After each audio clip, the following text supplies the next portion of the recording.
সরল সোজা একটি ছাত্র শিক্ষকের প্রশ্নের উত্তরে বলেছিলেন যে তাজমহল বানিয়েছেন মিস্ত্রিরা।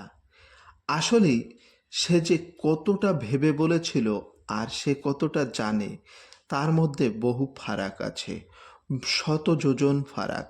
তেমনই একটি কবিতার নাম কুলি মজুর, লিখেছেন কাজী নজরুল ইসলাম। তাহলে চলুন শুনে নেওয়া যাক সেই কবিতাটা। দেখুন সেদিন রেলে কুলি বলে এক বাবুসাব তারে ঠেলে দিলে নিচে ফেলে, চোখ ফেটে এলো জল, এমনি করে কি জগৎ জুড়িয়া মার খাবে দুর্বল, যে দধিচিদের হাড় দিয়ে ওই বাষ্প সকট চলে। বাবুসাব এসে চড়িল তাহাতে, কুলিরা পড়িল তলে। বেতন দিয়াছ?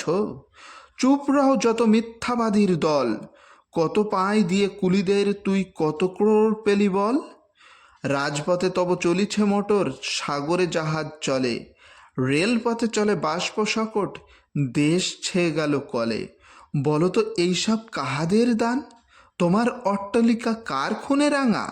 তুমি খুলে দেখো প্রতি ইটে আছে লেখা। তুমি জানো না কো কিন্তু পথের প্রতি ধূলিকণা জানে, ওই পথ ওই জাহাজ সকট অট্টালিকার মানে। আসিতেছে শুভ দিন, দিনে দিনে বহু বাড়ি আছে দেনা, শুধিতে হইবে ঋণ।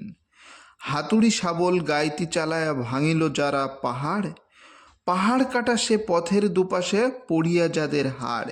তোমারে সেবিতে হইল যাহারা মজুর মুটে ও কুলি, তোমারে বহিতে যারা পবিত্র অঙ্গে লাগালো ধুলি, তারাই মানুষ তারাই দেবতা, গাহি তাহাদেরই গান, তাদের ব্যতীত বক্ষে পা ফেলে আসে নব উত্থান।